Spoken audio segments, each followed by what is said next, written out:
Tension এটা কিন্তু প্রেশারের একটা বড় কারণ। তো যে কোনো মূল্যে টেনশন মুক্ত থাকতে হবে, অভ্যাস পরিবর্তন করতে হবে। যারা সিগারেট খান, বিড়ি খান, একদম সিগারেট এবং বিড়িকে এটা হারাম করে ফেলেন।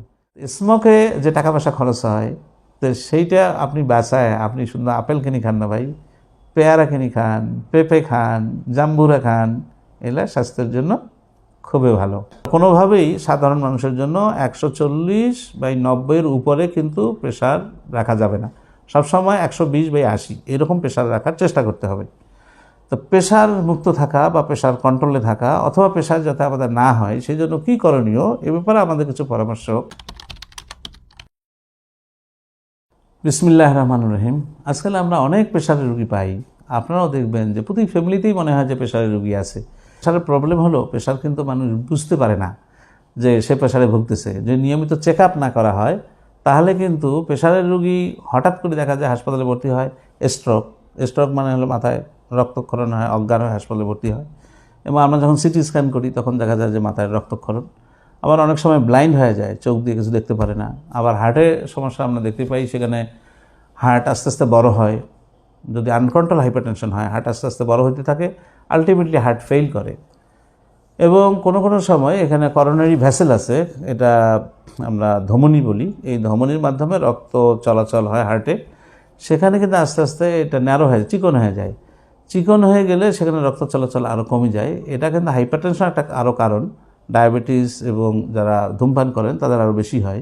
সেখানে কিন্তু হার্ট অ্যাটাক হয় এবং আমরা মাইক্রোড ইনফেকশন বলি, অনেক ধরনের হার্টের জটিলতা হয়। এবং এটি ঠিক করার জন্য অনেক সময় দেখবেন যে স্পেশালিস্ট সেন্টারে যেতে হয়, সেখানে রিং করাইতে হয় এবং কোনো কোনো সময় বাইপাস সার্জারিও লাগে। তো প্রেশারের রুগী প্রেশারের জন্য কিডনিতে এফেক্ট হয়, আবার কিডনি যখন ফেল করে এটা নিজেই আবার প্রেশার বাড়ায়, এরকম বাড়াইতে পারে।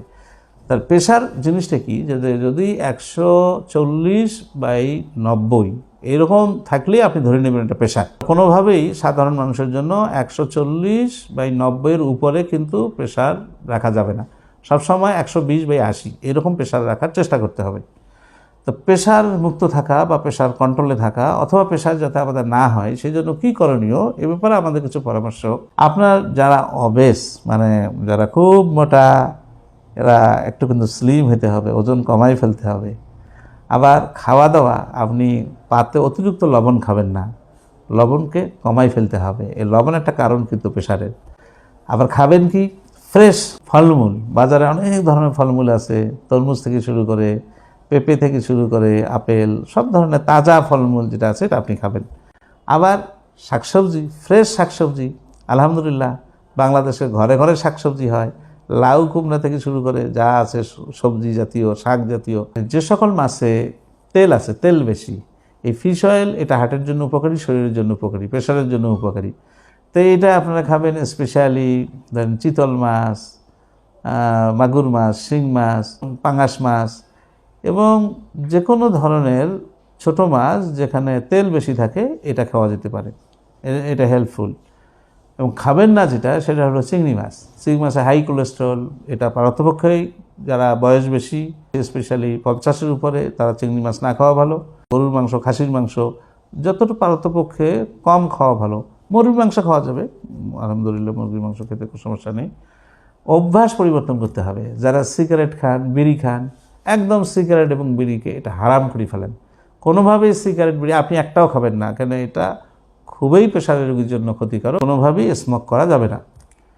স্মোকে যে টাকা পয়সা খরচ হয়, তো সেইটা আপনি বাঁচায় আপনি শুধু আপেল কিনে খান না ভাই, পেয়ারা কিনে খান, পেঁপে খান, জাম্বুরা খান, এগুলা স্বাস্থ্যের জন্য খুবই ভালো।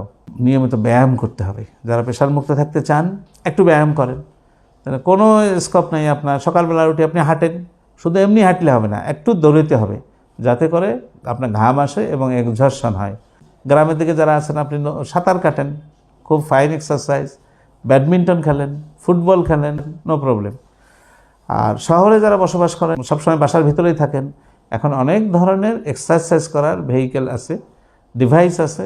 আপনি সেখানে ঘরের ভিতরেও কিন্তু মেশিনের মধ্যে দৌড়াতে পারবেন। ঘরের ভিতরে সাইক্লিং আছে, বিভিন্ন ধরনের ব্যায়াম করার, সেটা করলে আপনি মোটামুটি দেখবেন প্রেশার থেকে আপনি দূরে থাকবেন আলহামদুলিল্লাহ। টেনশন এটা কিন্তু প্রেশারের একটা বড় কারণ। তো যে কোনো মূল্যে টেনশন মুক্ত থাকতে হবে। যে কোনো বিপদ আসুক, ঝড়ঝঞ্ঝা আসুক, যত ধরনের আসুক এটা ধৈর্য ধারণ করতে হবে এবং আল্লাহর প্রতি কৃতজ্ঞতা প্রকাশ করতে হবে। আমরা সবসময় আলহামদুলিল্লাহ, আমরা হাসি খুশি থাকবো, সেক্ষেত্রে দেখবেন আপনার প্রেশারের টেন্ডেন্সি কমে আসবে। তারপরে যদি আনকন্ট্রোল থাকে সেক্ষেত্রে আপনি স্পেশালিস্ট ডাক্তার দেখাতে হবে। তো ইনশাল্লাহ আমরা আশা করি আপনি এইসব অভ্যাস এবং যে উপদেশগুলো দিলাম এটা যদি মেনে চলেন তাহলে ইনশাআল্লাহ আল্লাহর বিশেষ রহমতে আপনি প্রেশার মুক্ত থাকবেন, প্রেশারের জটিলতা থেকে আপনি দূরে থাকবেন, একটা সুস্থ জীবনযাপন আপনি করতে পারবেন। সবাইকে ধন্যবাদ।